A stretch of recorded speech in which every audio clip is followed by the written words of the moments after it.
किसी गांव में एक भूतिया हवेली थी। लोग कहते थे कि वहां रहने वाले भूतों की आत्माएं रात को उठ जाती है और हवेली के आसपास घूमती है। किसी के पास भी उस हवेली का सच्चा राज नहीं था।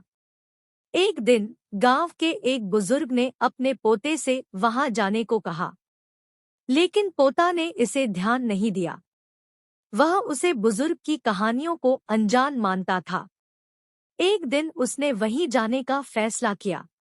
उसने अपने दोस्तों को साथ लेकर उस हवेली में प्रवेश किया। जैसे ही वे अंदर गए, उन्हें डरावनी आवाजें सुनाई देने लगी। हवेली के भीतर उन्होंने एक पुराना बुद्धिमान आदमी देखा। वह उन्हें एक कहानी सुनाने लगे। उन्होंने कहा कि यह हवेली किसी कारणवश भूतिया बन गई है। कहानी के अनुसार हवेली के मालिक एक समय में बहुत धनवान और दानी थे, लेकिन एक दिन उन्होंने एक गरीब को भूखा रहने दिया।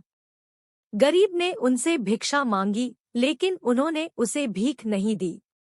उस गरीब का श्राप हवेली को प्रेरित कर दिया और से उसमें रहने वाले सभी लोगों को भूत बना दिया। उस बुद्धिमान आदमी ने कहा कि जब तक उन्होंने अपनी भूल सुधार नहीं ली, हवेली में भूतों की आत्माएं रहेंगी। उसकी कहानी सुनकर युवा लोगों को अपनी गलती का एहसास हुआ। उन्होंने तय किया कि वे उसी दिन से दान का काम करेंगे। वे हवेली के चारों ओर घूमने लगे और गरीबों को भोजन और वस्त्र वितरित करने लगे। उनका यह कार्य लोगों के दिलों में स्नेह और करुणा का आभास कराने लगा। धीरे धीरे हवेली में पुनः जीवन आ गया। भूतों की भयानक आवाजें रुक गईं और वहां का माहौल शांतिपूर्ण हो गया। इस कहानी से हमें यह सीखने को मिलता है कि भलाई करना हमेशा सही होता है। हमें गरीबों की मदद करनी चाहिए और समाज में उनके साथ साझा करना चाहिए। धन की माया में आकर अपनी मानवता नहीं भूलनी चाहिए।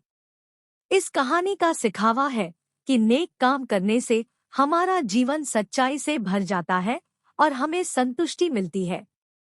भलाई करने का प्रयास हमेशा सफल होता है, चाहे वो भूतिया हवेली ही क्यों न हो।